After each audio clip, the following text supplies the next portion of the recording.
Listen now to the book, One Night with the Hybrid King, written by the author Anya Curves. If you want to buy the ebook, link in the description. Subscribe to the channel. Like and share. Chapter 126 Aria. Bringing Seraphina back to the kingdom of Veridiana was much easier than I could have imagined. A portal spell saved us hours of travel by car, and the added tension of fearing Seraphina might try something against us. We'll return to our quarters like the old days, husband? Seraphina comments, her voice dripping with sarcasm. Her nails drag across Caelum's face, and he turns his face away from her touch. I avert my gaze, feeling uncomfortable with the scene. My eyes land on Alexander, who is also looking at me. A sense of embarrassment washes over me, and I shrink my shoulders. Don't push your luck, wife, Caelum declares harshly, grabbing her wrist and pulling her away from his face. You'll be in a cell, like the criminal you are.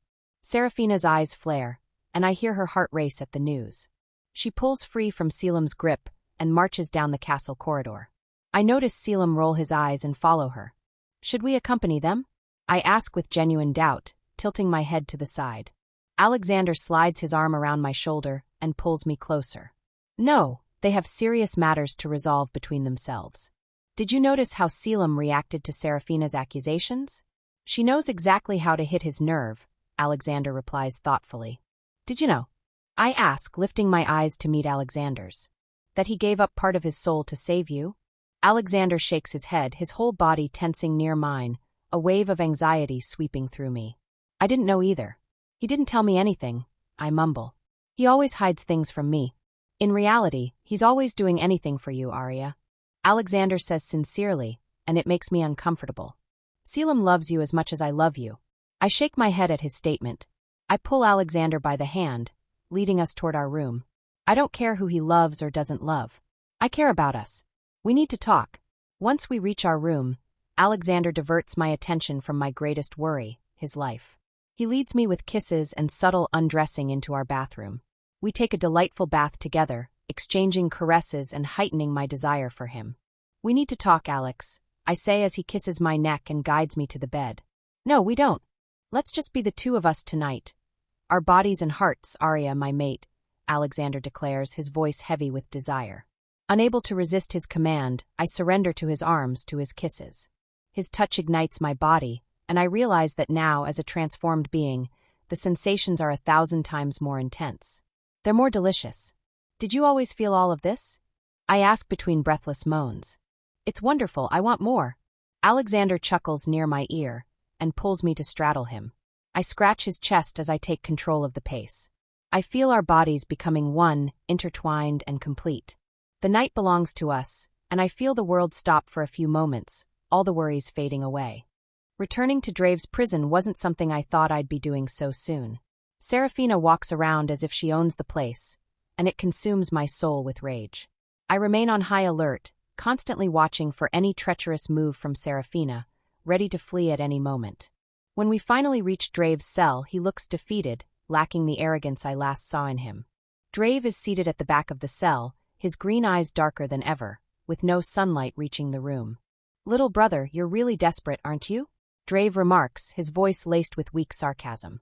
You have no idea how much, Drave, Caelum responds dryly. Let's get this over with.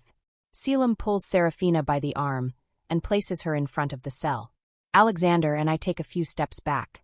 Well, brother-in-law, I really thought you had a chance, Seraphina says with disdain. Just do the damn spell, Seraphina.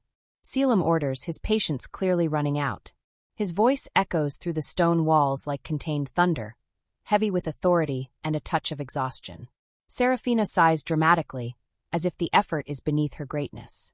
Then she begins chanting the words of the spell, and the language she uses vibrates in a strange tone, an ancient tongue that sends chills down my spine.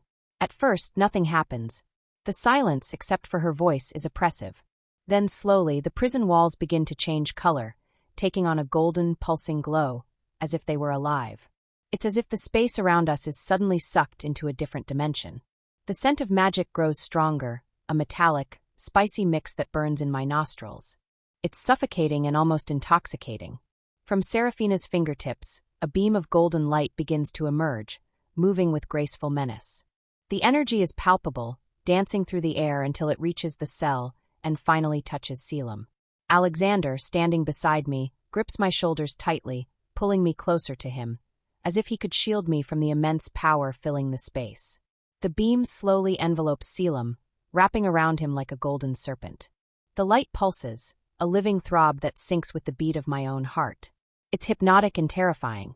When the light is finally absorbed into Caelum's body, it feels as if time itself pauses for a moment. Seraphina stops chanting, and the environment returns to normal with an almost audible sigh.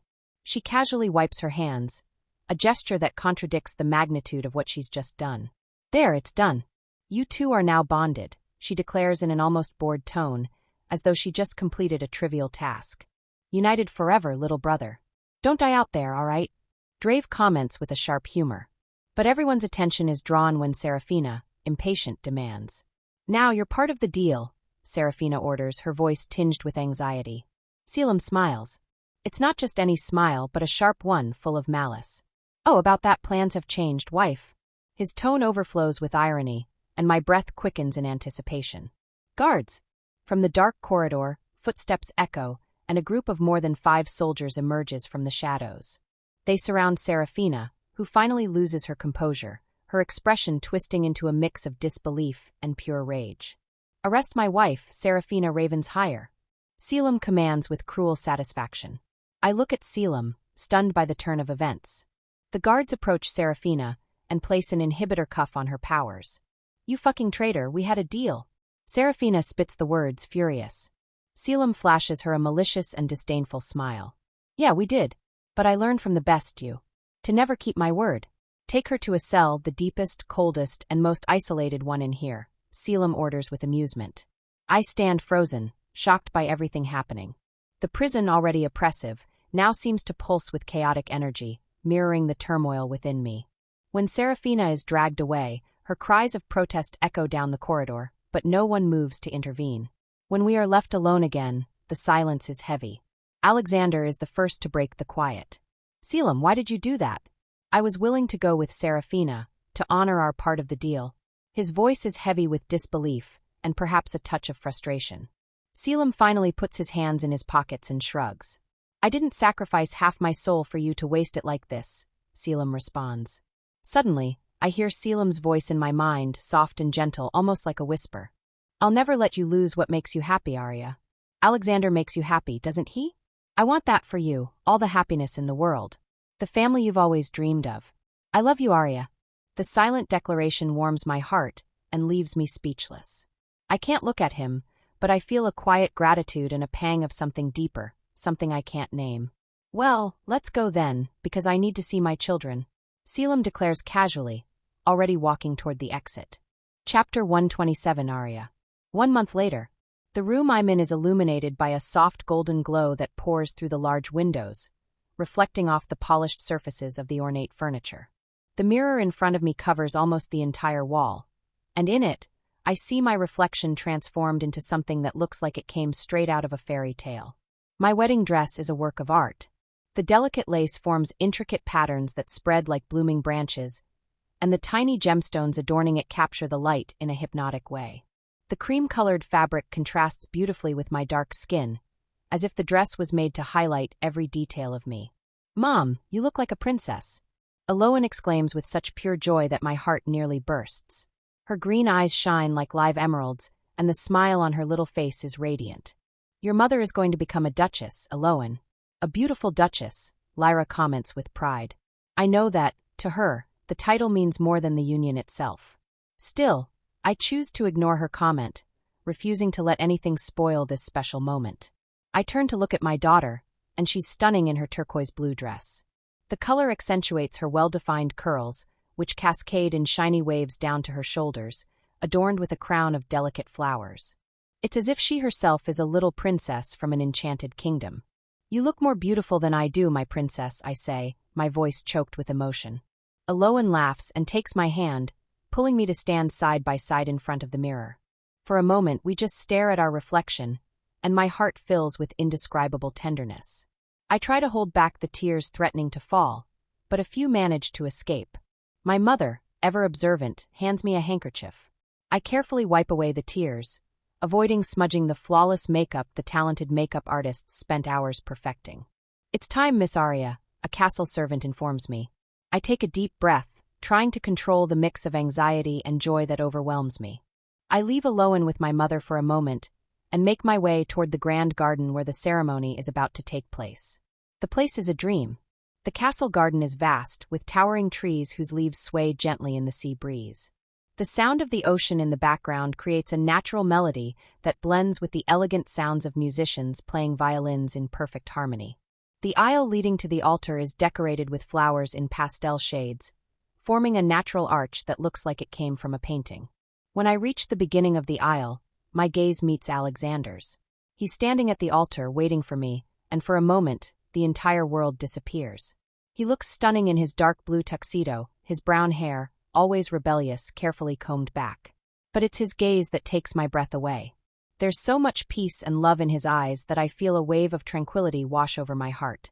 I link my arm with my mother's, and we begin to slowly walk down the aisle. Each step feels heavy with emotion, as if the ground holds all the feelings that are overflowing inside me. "I'm proud of you, daughter. You're finally going to be happy," Lyra whispers beside me. "Mom, I already am happy. I've been so happy with just the two of us taking care of the children." "Thank you for helping me," I reply sincerely. "You can rest easy now." My mother smiles, and I notice her heart faltering with my words. She hands me over to Alexander. "Take good care of my girl," Lyra asks, her voice teary. "I will, Mrs. Lyra," Alexander replies. The officiant begins a brief speech, but I can barely focus on his words. My heart is beating so fast it feels like it might burst from my chest. When Alexander starts speaking, his gentle voice, filled with love, surrounds me like an invisible embrace. "I, Alexander Kingsley, promise to love you, Aria Everhart, forever. Beyond the stars, beyond the moon. My love for you is infinite. I will be with you always," Alexander declares with a sweet and kind voice.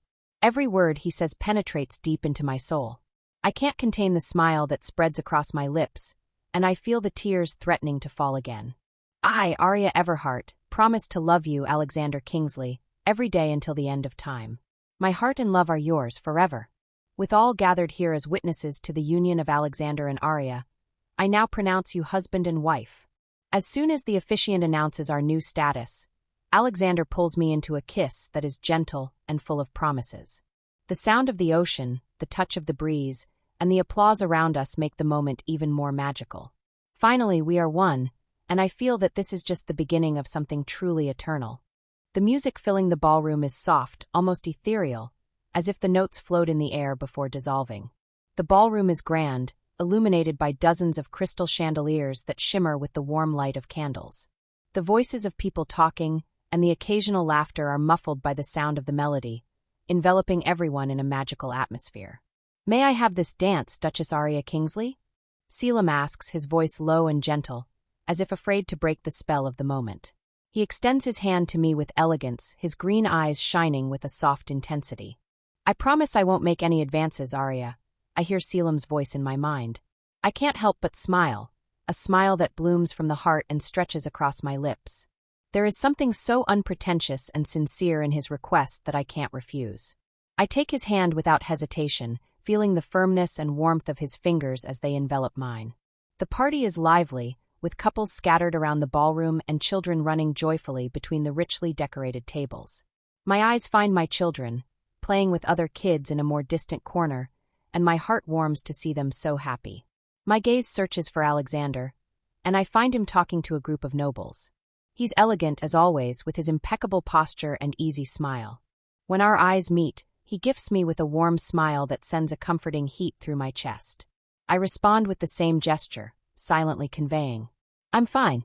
Caelum leads me to the dance floor, where other couples are moving slowly and gracefully.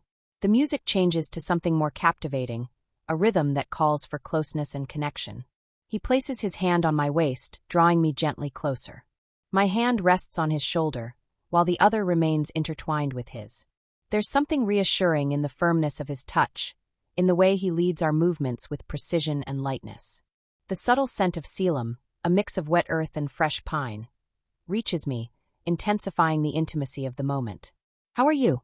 We haven't had much chance to talk these past few weeks," I murmur softly. He smiles modestly, his eyes carrying something that seems heavier than the joy he's trying to show. He shrugs almost imperceptibly, a gesture I recognize as an attempt to downplay his own troubles. Everything's going well. The Royal Council has finally approved the annulment of my marriage to Seraphina, Caelum replies in a subdued voice. In a few days, I'll officially be single. His words should sound like a victory, but there's no celebration in his tone. His vibrant green eyes reflect something deep and dark, a sadness he's trying to hide. I'm sure you won't stay single for long, Caelum. Love will find you soon, I reply sincerely, trying to offer some comfort. Our eyes meet, and I feel a shiver run down my body. The pull I felt when I transformed resurfaces again. It already has, he murmurs, so softly I almost don't hear. His words carry a weight that crashes over me like a silent tide, and I try to ignore the intensity of what they mean. I clear my throat, pushing away any thoughts that might arise, and deliberately change the subject. Are you still looking for a way to sever the bond between you and Drave? I ask, hoping to redirect the conversation. There has to be a way to do it, but I'm not in such a hurry. He and Seraphina are trapped, that's what matters really. He answers, his voice returning to the practical and resolute tone I know. We fall into silence after that, a silence that is not uncomfortable. It's a moment of tranquility, of simply existing in the shared space as we move to the music. The vibration of the ballroom seems to fade, as if we're in our own isolated world.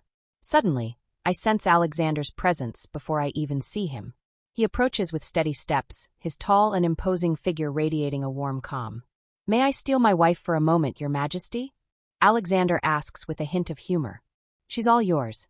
Thank you for the dance, Duchess Aria, Caelum says, his voice polite and composed but tinged with a melancholy he tries, not very successfully, to conceal. I watch him step away from the dance floor, his always regal posture appearing slightly bowed under the weight of something unseen. His broad shoulders, once exuding confidence, now seem faintly slumped, and it makes my heart ache. Caelum has faced so many battles, both external and internal, and yet he never truly lets on how much they affect him. Before I can get lost in my thoughts, I feel the familiar warmth of Alexander's arms wrapping around my waist. It's a firm, protective touch that anchors me to the present. He pulls me closer, his movements assured and fluid as we begin to sway to the rhythm of the music. Are you all right, my wife? Alexander asks, his voice low and near my ear, the warmth of his breath sending shivers along my skin. I smile instantly, the kind of smile that comes from within, as I hear those words. My wife. There's something so special, so fulfilling in the way he says it, as if silently reaffirming a vow every time the words leave his lips. I was just worried about Caelum. He's changed so much since Drave's coup, don't you think? I ask thoughtfully. Alexander pauses, and I can feel his eyes studying me carefully, as though weighing his response. Caelum has always carried everything on his own. You didn't know him before he took the crown. He was fun, carefree. Well, just look at what he did the night before his wedding, Alexander remarks with a touch of humor. I laugh at his comment. The memories of my first encounter with Caelum 5 years ago are growing hazier, but I can still imagine a young prince seeking a bit of freedom before taking on an entire kingdom. Don't let it trouble you, my wife, Alexander declares. Caelum will be fine, I'm sure of it. My heart warms at hearing those words again. They're so simple yet so full of meaning to me. I look up at him, my eyes taking in every detail. The way his lips curve into a calm smile, the faint laugh lines around his eyes, the way he looks at me as if I'm the only person in the room. Say it again, please? I ask, my voice soft, almost a whisper, but filled with a kind of vulnerability that only Alexander can draw out of me. He arches an eyebrow, his expression flickering between amusement and curiosity. Say what? Call me your wife again. Alexander smiles, and it's the kind of smile that makes time feel as though it's slowing down. He leans in slightly, his face drawing closer to mine, until his deep, emotion-laden voice fills the small space between us. My beautiful, perfect, beloved wife, he declares, each word spoken like a vow, as if the entire world could crumble, but that feeling would remain untouched. Before he can say anything else, I rise onto my tiptoes and capture his lips in a kiss. It's a kiss full of warmth, one that conveys everything I feel for him, from gratitude to the deepest love. His hands tighten gently against my waist, pulling me even closer, as if he never wants to let me go. Chapter 128, Caelum. I return to my seat at Aria and Alexander's wedding reception with a heavy heart. Laughter echoes through the hall, blending with the music that fills the air with a soft, rhythmic melody. Even so, everything around me feels muted. I try to keep my eyes away from the dance floor, where Alexander and Aria spin slowly, their expressions radiating genuine happiness. Their joy is almost tangible, something that should warm the heart of anyone watching the scene. But for me, it feels like a dagger driven deep. I handed him to her on a silver platter. Seraphina's words still echo in my mind, even after a month. Her voice, laden with scorn and anger, continues to haunt me. Yet there's a bitter satisfaction in remembering her shock when she realized control had slipped from her grasp. It was a triumph to see the cold, calculating queen crumble in the face of shifting tides, outmatched by my patience. My revenge, ironic and bloodless, should be cause for celebration. Seraphina and my brother Drave, both caged, represent an unquestionable victory. Yet, I can't savor the triumph. There's an emptiness that lingers, indifferent to political or personal wins. An elegant waiter crosses the room with a tray of crystal glasses, and I reach out to grab two at once. Holding both firmly, I take a long sip from one, feeling the warmth of the liquid as it slides down my throat. Perhaps the alcohol can dull the ache of being here, watching a celebration of something I'll never have. Despite my efforts, my eyes find their way back to the dance floor. Alexander holds Aria with care and tenderness, as if she's the most precious treasure he's ever held. Her laughter is so light and infectious, it seems to brighten the entire hall. If I wanted to, I could focus and listen to their conversation. My sharp hearing always allows it. But I don't want to hear. I don't want to know. Aria hasn't shifted near me again. Knowing I can hear her thoughts when she's in her wolf form was a revelation that felt almost divine. I recall how she once mentioned finding my wolf form fascinating, a compliment that strangely and painfully stroked my wounded pride. Yet the feeling is always followed by that familiar stab to the heart. My thoughts are interrupted by cheerful, excited shouts. I lift my head and see Aloan and Thorn running toward me, their pure, childlike laughter cutting through the air. The two are radiant, their clothes slightly askew, and their faces flushed from playing so much. Aloan, with her round, rosy cheeks, reaches me first, followed closely by Thorn, whose brown hair is already plastered to his forehead with sweat. They stop in front of me, breathless but smiling, their expressions melting away any lingering coldness in me. "What have you two been up to?" I ask, keeping my voice calm and slightly amused. The twins exchange a mischievous look, as if they've just shared the world's most playful secret. Then, together, they let out a gleeful laugh that fills my chest with something warm, something close to hope. At last, I feel like I'm connecting with them. Not as quickly as I'd like, but it's progress. Aria has been my ally in this, guiding me and telling me what to do to earn their trust and affection. "Can I have some water, Cael?" Aloan asks, her voice shy but sweet as honey. My heart tightens, yet it also warms. They don't call me Dad yet, something that stings more than I'd like to admit. Still, the nickname they've created for me, Cael, is theirs alone, and I cherish it more than anything. I stand, reach for the drink table, and pour 2 glasses of water. I hand them over, watching as the two drink eagerly, as if it's the most precious nectar. They settle beside me, their small legs swinging restlessly against the chairs. "Are you enjoying the parties?" I ask curiously, trying to push away my anxieties. The twins, their cheeks still flushed from running around, nod enthusiastically, their mouths too busy drinking the water I just handed them. The simplicity of the scene, 2 innocent, happy children, makes me smile, though a pang of melancholy lingers in my chest. They're so small, so carefree, at least on the outside. "I wish this party would never end," Thorn suddenly declares, his voice brimming with enthusiasm, though I detect a hint of something forced beneath it. "Oh, really? Why? So you can keep running and playing a little longer?" I tease. But Thorn slowly shakes his head, and his expression shifts. The usual joy in his eyes is replaced by something darker, something that doesn't belong to a child his age. "No, it's because if the party doesn't end, Alex won't have to make Mom sad, he says quietly, his voice laced with melancholy. My smile vanishes instantly. I lean toward him, my brow furrowing as I try to understand his words. What do you mean, Thorn? I ask, concerned. He hesitates for a moment, biting his lower lip as if summoning the courage to explain.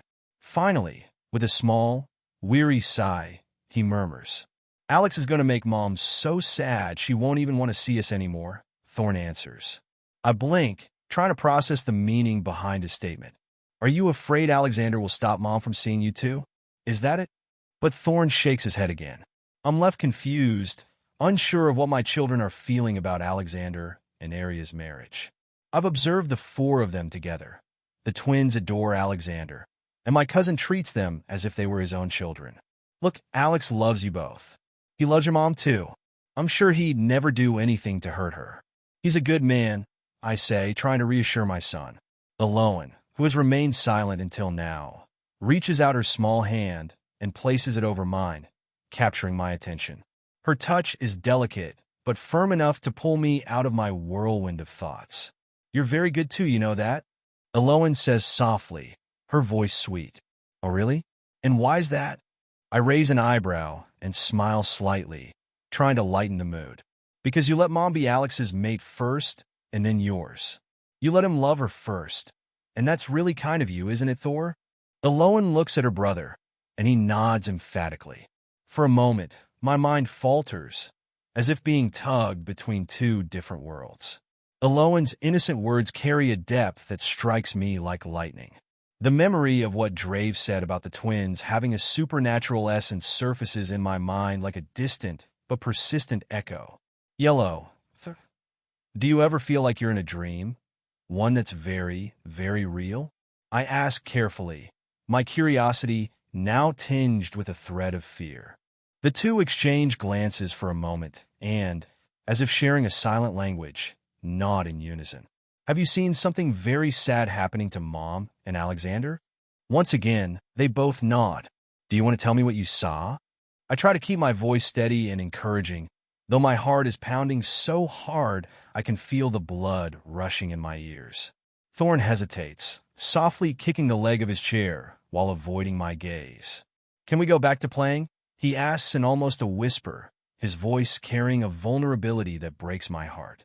I let out a long, heavy sigh, giving in to his request. Of course, go ahead. They run off toward the center of the party, their laughter filling the air once again. I watch as the two join the other children, their movements light and full of life, as if the conversation from moments ago had never happened. But I can't shake the weight now settling over my chest. The possibility that my children possess Clarivox, the rare and dangerous ability to glimpse fragments of the future, makes my blood run cold. Few enchantresses are born with this ability, and those who have it are eventually consumed by it, unable to distinguish the present from the future. My eyes remain fixed on Aloan and Thorn, playing happily, their laughter echoing like a soft melody, but one laden with a grim warning. By the gods, let them not have Clarivox. Let them stay innocent, untouched by the shadows of destiny. Chapter 129, Alexander. Are you ready for our honeymoon? I murmur in Aria's ear, my voice low and deliberately seductive. Her body's warmth intensifies against mine, and I can hear her heartbeat quicken, each pulse loud and strong, like a symphony echoing just for me. It's enough to make my own desire burn brighter. Her brown eyes meet mine, glowing with a mix of anxiety and passion, and the soft smile she gives me feels like a silent, irresistible invitation. Aria squeezes my hand firmly, her warm fingers intertwined with mine, and together we bid farewell to the guests. The celebration still echoes in the background, with laughter, music, and applause, but to me, the entire world now shrinks down to just her. Aloan and Thorn watch us leave, their small eyes filled with curiosity and excitement, and one final wave seals the moment. On this first night as husband and wife, there is no space for anyone else but us. As we walk toward the sleek black limousine parked at the entrance of my family's castle, I consciously push away any shadow of worry or doubt trying to creep into my mind. Today is not the day for that. I repeat to myself, almost like a mantra, my Aria, my wife. Those words carry a delicious weight, a realization that felt unreachable for so long. Everything I've ever wanted, everything I spent years longing for, is finally within my grasp. The love of my life is now, at last, my wife. Even as I step into the limousine beside her, I can't help the thoughts that threaten to steal my attention. 5 years. 5 long years we were apart. Every second of those years weighs on me, a reminder of the time lost that I'll never get back. Syltirion was good to me, of course. I met incredible people, saw lands I'd never imagined visiting, lived stories worth a lifetime. But none of them, no one, ever managed to erase what I felt for Aria. She was the constant, the thread that connected every choice I made. Shall we, my husband? Aria's gentle voice calls me back to the present. The black limousine waits in front of the castle's grand entrance. Aria and I climb in and settle into the vehicle. As soon as we're alone, she turns her back to me and points at her dress. For the love of the gods, unbutton this for me? I'm about to lose my ribs here, she complains, but the humor in her voice draws a low chuckle from me. With pleasure, I reply, leaning toward her. My fingers find the first buttons, delicately aligned, and I begin unfastening them one by one.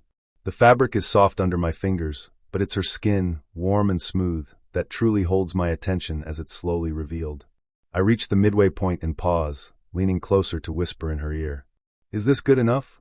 This is perfect, thanks, she says, holding the now loosened top of her dress with one hand. I don't want to give the driver a private show, Aria jokes. I laugh again, this time deeper, my gaze fixed on her exposed shoulders. Well, the glass is tinted. I don't think he can see anything, I say, my voice laced with mischief, testing her reaction. She rolls her eyes, but the playful smile tugging at her lips betrays her attempt to stay serious. I slip off the jacket I'm still wearing and, in one fluid motion, drape it gently over her shoulders. Seeing Aria wrapped in my coat, holding her dress with such natural grace, stirs something in me more deeply than any extravagant vision ever could. How about this? I suggest, sliding my hands over hers, gently moving them away from the dress. The sight before me is both alluring and divine. The fabric glides softly down her body, revealing a view that completely captivates me. Aria is radiant, her beauty so overwhelming that, for a moment, it steals my breath. It's as if the entire world pauses to admire only her. Her eyes meet mine with intensity, and the smile she gives me is devastating, a smile that transcends words, speaking directly to my heart and leaving me utterly defenseless. Before I can stop myself, our lips meet in a kiss that starts tender but quickly deepens. The heat between us intensifies, a flame growing unchecked, blending desire and love into a whirlwind that consumes me entirely. Her hands slide around my neck, and I pull her closer, feeling every curve of her body against mine. The limousine suddenly feels far too small to contain everything I'm feeling. For a moment, it feels as though we're on the brink of losing ourselves completely, but her voice pulls me back. Are you finally going to tell me where our honeymoon will be? She asks, curiosity gleaming in her voice and eyes. I bite my lower lip and shake my head. The location I chose took quite some effort to prepare, and I don't want to ruin the surprise now, with so little time left.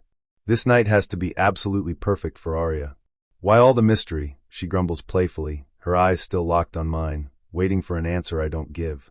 I pull her by the waist, feeling her body mold perfectly to mine. My hands find the contours of her face, my fingers tracing her skin with a tenderness that borders on reverence. I kiss her neck slowly, each touch deliberate and filled with intention, and I respond with a voice hoarse and heavy with emotion. Because you deserve everything to be perfect, even this surprise, my mate. Aria smiles, a smile that melts my heart, and her lips find their way back to mine. Minutes later, the limousine comes to a stop, and the driver announces our arrival. As I step out of the car before Aria, the weight of my decisions briefly circles my mind, until I see the look of surprise on my wife's face. The full moon bathes her features in a partial glow. Welcome to our home, I announce proudly. Before she can say a word, I lean down and scoop her into my arms, earning a joyful squeal from her. Wait, this house, is it ours? Aria asks, her voice full of surprise. Yes, I bought it for us. It's my wedding gift to you. The front of the house is illuminated by a pathway of floating candles, their soft flames dancing in the air and casting delicate shadows over the stone walkway. The lawn is perfectly trimmed, and rare Syltirion flowers, vibrant in shades of blue and gold, decorate every corner, filling the air with a scent that blends magic and freshness. The house itself is majestic, with 3 stories and a rustic style that exudes both elegance and comfort. Tall windows reflect the moonlight, and the dark, finely crafted wood matches the home Aria described in her dreams. Every detail was designed for her, for us. I carry my wife to the front door, noticing the tears welling in her eyes. It tugs at my heart, a mix of joy and sorrow. "I don't deserve all this, Alexander," Aria says, her voice trembling as her hand rests delicately on my chest, as if seeking something tangible to ground her. "You deserve so much more, my love," I reply, my voice low and steady, filled with certainty. Aria kisses me, and in that moment, I feel the peace I've been longing for. I carry her to our bedroom. Between whispers and touches, I map every line, every curve of her body, as if engraving them into my mind. I don't want to forget anything. I can't forget. My mouth finds her collarbone, leaving a trail of kisses up to her sweet, warm lips. Her hands explore my back, and I feel her heat radiating, filling every empty space that's ever existed within me. Amid moans and longing, I declare my love for her. I caress her bare body beneath me, feeling her move against me, her rhythm in perfect harmony with mine. "I love you, Aria. I love you," I say like a plea, a confession. A sublime truth. Aria responds with soft moans, her nails tracing invisible lines across my skin as our bodies move together in a rhythm that is uniquely ours. The night is long, yet it feels far too short to express everything I feel for her. When sleep finally claims her, Aria nestles against me, her slow and steady breaths bringing a serenity that cuts deeply into me. I watch every detail of her, the gentle rise and fall of her chest as she breathes, the stray strands of hair falling across her face, the faint glow of moonlight reflecting on her skin. But this tranquility is an illusion I can no longer sustain. My heart is heavy with the knowledge of what I must do.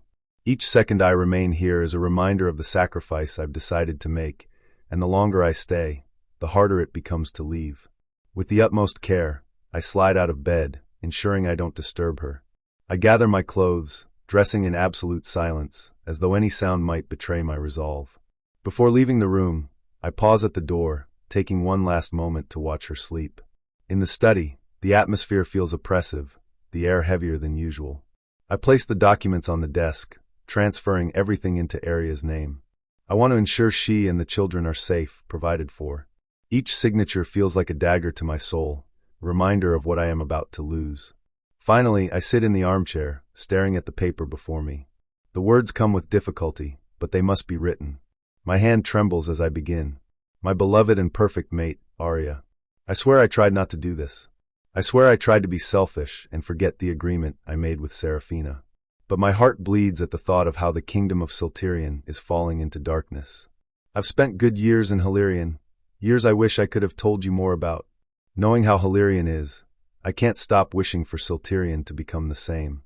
I hope that one day the kingdom of Veridiana also becomes a haven for enchantresses and humans alike. That you and Caelum will succeed in making that a reality. I love you deeply and truly. You were the love of my life, and I know I was yours. Forgive me for once again leaving like a coward. I do this because if you asked me to stay, I would. I would obey you blindly, because that is the supreme power you hold over my heart. I am yours, more than I belong to my own convictions and ideals, more than I belong to myself. May you one day find it in your heart to forgive me. With love, longing, and an overwhelming desire to stay forever, yours, Alexander Kingsley. I fold the letter carefully and place it inside an envelope, sealing it with the weight of my decision. I leave the envelope on the bedside table, where I know she'll find it when she wakes. I approach her one last time, gently brushing aside a stray lock of hair from her cheek. I lean down and kiss her, my lips touching her skin with all the tenderness I can muster. I will always love you, Aria, I whisper before stepping away, my heart shattering into 1,000 pieces with every step I take out of the room. Chapter 130, Seraphina. I pace back and forth in this tiny cubicle they dare to call a cell. The walls are cold and damp stone, exuding the suffocating stench of mold and abandonment. The pale light of the full moon spills into the room through a single high window, far too small for me to even dream of escaping through. The light casts elongated shadows on the stone floor, toying with my mind, already teetering on the edge of collapse. A hysterical laugh escapes my lips, a sound that reverberates through the empty space, heavy with desperation and sarcasm. Trapped in a tower. How pathetic. Caelum has a cruel sense of humor, something I'm only now beginning to realize. My husband, the spineless king, kept many dark facets hidden from me during our marriage.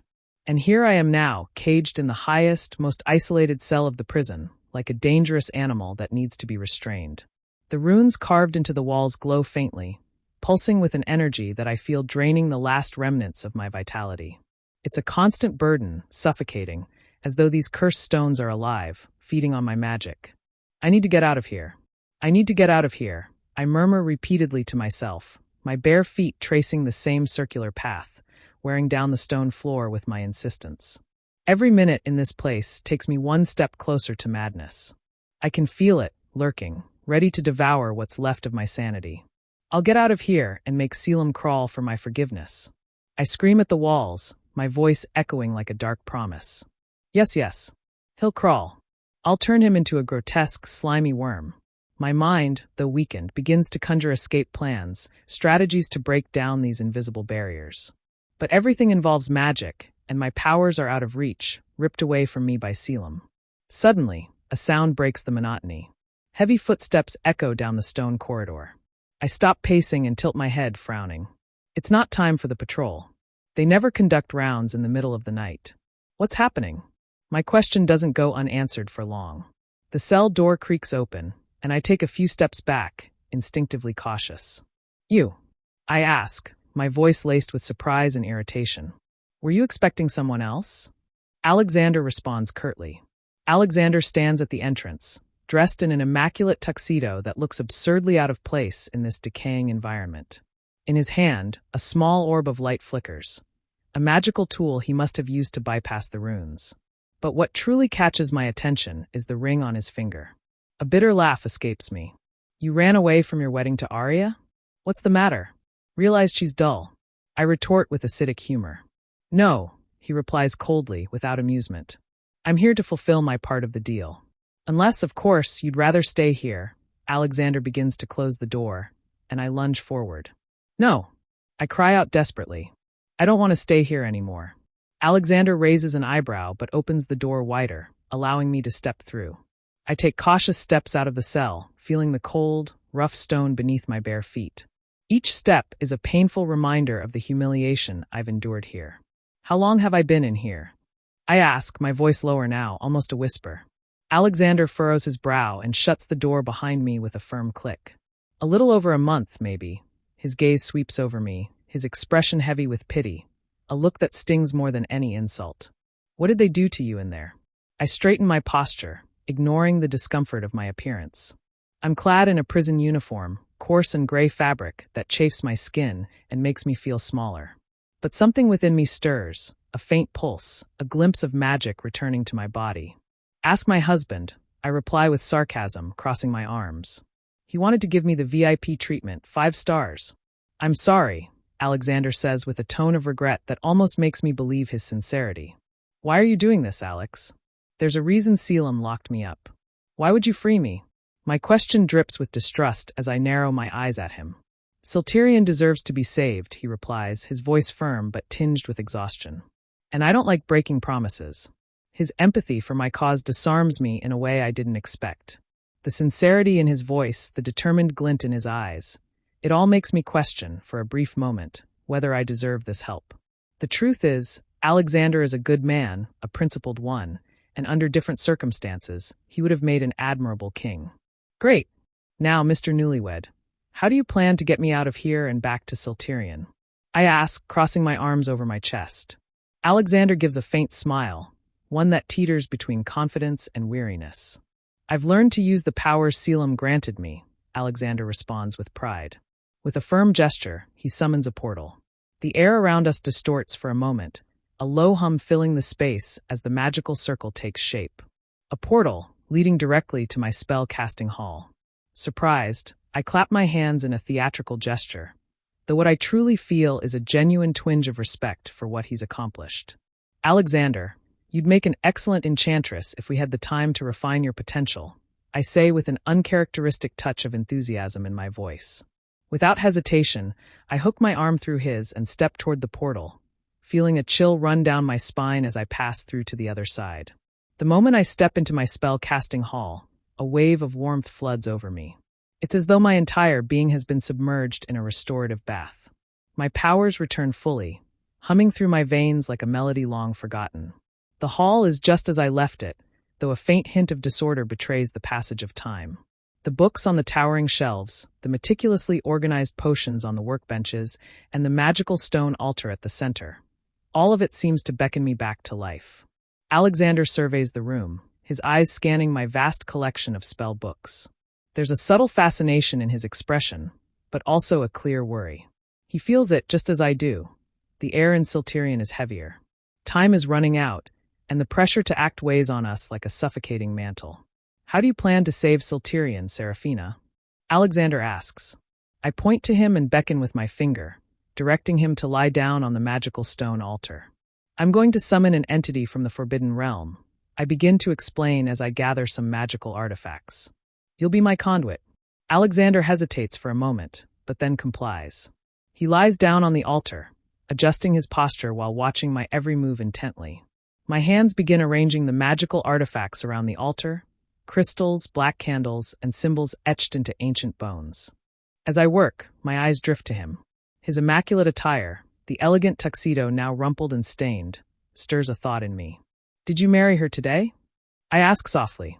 Yes, I finally married the love of my life, Alexander replies with pride, though I detect a weight of sadness in his voice. You should be with her, Alexander. Not here. You have something Caelum and I never had, I say, my voice laced with bitter sincerity. Alexander looks at me, confused by my words. I take his hand and squeeze it gently. Choice, I declare with sorrow. You got to choose to marry Aria and stand by her side. I know, Alexander finally responds. Now let's save Syltirion. I nod and resume the summoning spell. This time, I don't have to kill Alexander. Being a hybrid, he now possesses a core of magic. His sacrifice will be different, more painful. Everything begins to tremble as the summoning spell builds strength. A few books tumble from the shelves, and the lights start to flicker. A massive crack forms in the floor, and a red light, accompanied by the stench of decay, surges forth. Alexander, lying on the altar, starts to writhe. His eyes, once a deep blue, turn completely red, and glowing veins, like molten lava, appear along his temples, spreading toward his eyes. Who dares to summon me? The voice that escapes Alexander's lips is grotesque, deep, and seems to reverberate through the very foundations of the hall. Seraphina Raven's heir. Your humble servant. I respond, my voice trembling with fear. I called you because I need your help. Your power to save my kingdom from ruin. A malevolent laugh bursts from Alexander's possessed lips, resonating like thunder. Foolish child. You have no idea who you've summoned, do you? The entity declares, its voice dripping with arrogance. Before I can react, an invisible force hurls me against the wall. My body collides with brutal force, and the pain is instant, radiating through every muscle. My eyes begin to burn, an unbearable, searing sensation that draws a scream from my lips. At last I am free, ready to rule this new world, the entity declares. Everything goes dark. I see nothing. The pain is overwhelming, but what truly terrifies me is the sound of the entity's heavy steps, now in Alexander's body. Each step shakes the ground, echoing like the harbinger of the end. Thank you, child, for freeing me, the entity says, its voice making my entire body tremble with fear. The air reeks of sulfur, and a suffocating presence makes my magic falter.